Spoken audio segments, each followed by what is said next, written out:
Hola, hola, ¿cómo estás?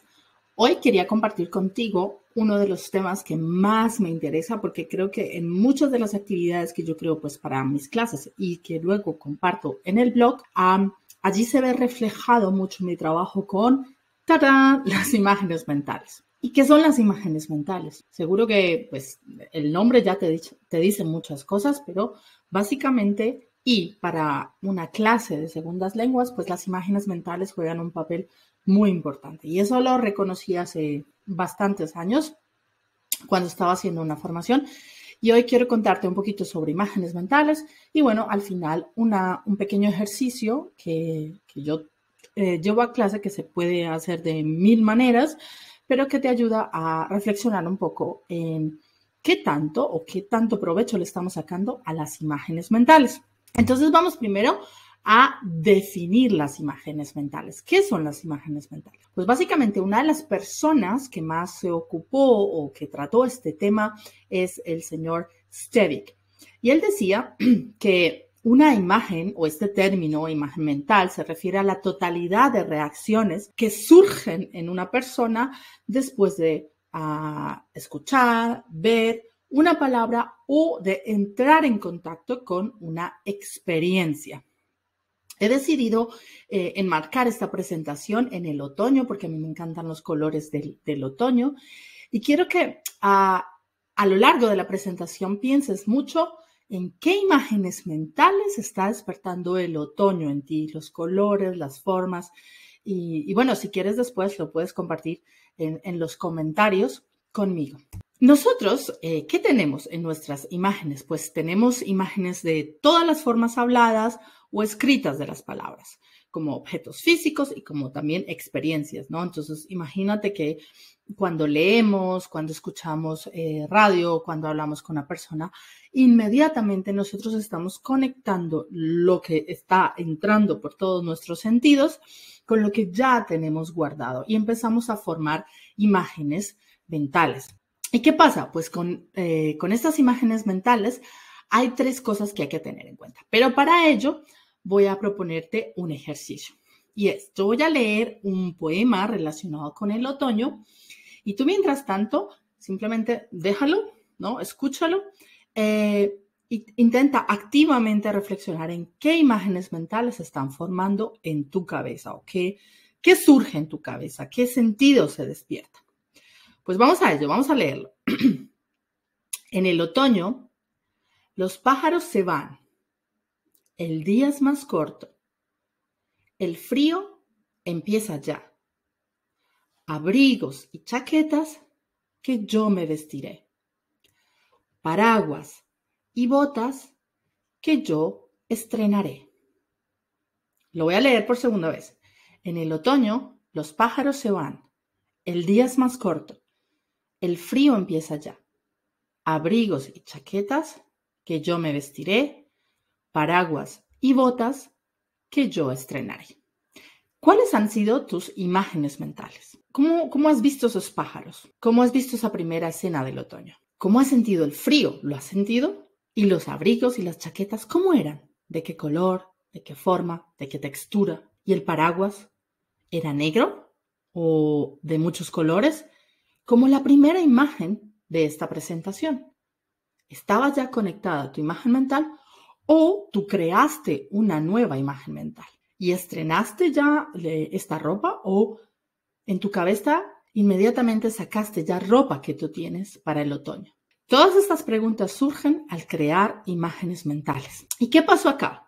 Primero, las palabras que nos vienen a la cabeza, pues al leerla o en este caso al escucharlas, nos dejan esos sonidos. Los pájaros quizá dejaron sonidos, los sentimientos que surgen en nosotros durante el otoño, etcétera, etcétera. Pero ¿qué pasa? Si a muchas personas que ven este video les leo, ¿no? O escuchan este poema, no todas van a crear las mismas imágenes mentales.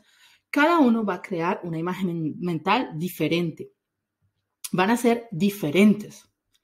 Y estas imágenes, como tercer punto, estas imágenes mentales no necesariamente van a estar 100% conectadas con el input o con lo que las llamó o las despertó, ¿sí? Es decir, que, por ejemplo, yo tuve la imagen mental de un paraguas, pero un paraguas que, no sé, me regaló mi abuela y que está conectado emocionalmente de una manera diferente conmigo, pero no tiene nada que ver con el otoño.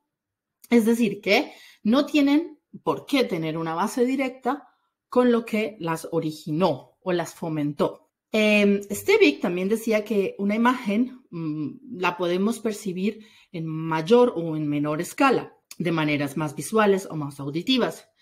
Y esto es un resultado entre la interacción entre lo que, como decía antes, lo que tenemos almacenado y lo que sucede en ese momento.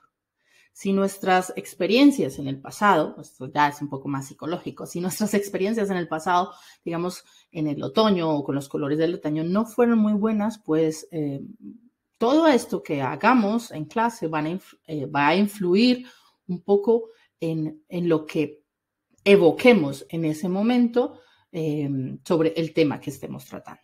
¿Y qué pasa ahora específicamente en clase de lengua? Que en clase de lengua, evocar una imagen, crear una imagen mental toma tiempo, pero obviamente si lo estamos haciendo en una segunda lengua, pues vamos a necesitar muchísimo más tiempo.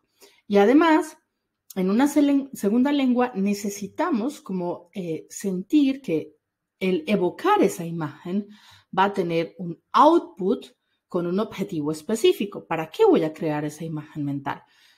Puede ser para trabajar o en una escritura colaborativa o para crear un diálogo o para hacer una entrevista. O sea, que es un esfuerzo cognitivo mucho más grande en una segunda lengua porque, claro, en nuestra cabeza tenemos nuestra imagen mental, pero luego tenemos que verbalizarla, que este ya es el paso más complejo, ¿no? Ese proceso de nosotros las creamos, pero luego verbalizarlas en una segunda lengua es muchísimo más complejo. Y eso nosotros como docentes tenemos que tenerlo en cuenta. Aquí voy a mostrarte un pequeño ejercicio que he llevado a clase de alemán en el que he trabajado pues las imágenes mentales. En clase íbamos a hablar sobre los derechos básicos en Alemania y uno de los derechos que quería tratar es la libertad de expresión. Entonces lo que hice fue primero tomar estas dos palabras, libertad y expresión, y las puse en el centro, ¿no? Entonces primero puse libertad y luego expresión. Entonces, con libertad yo le pedía, vamos a pensar en una imagen mental que surge en tu cabeza de un lugar. Si pongo libertad, bueno, ¿cuál es ese lugar que asocias con libertad? Ahora una persona en la parte de abajo.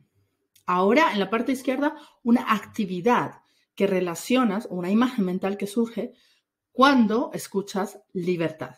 Y en la parte de arriba, digamos, lo contrario, ¿sí? Una escena que está totalmente alejada de lo que es libertad para ti.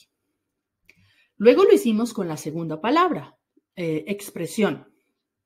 Igual, en la parte derecha, una imagen mental de un lugar, una persona, una actividad, y en la parte de arriba, pues una asociación, digamos, lo contrario de lo que es para ella expresión.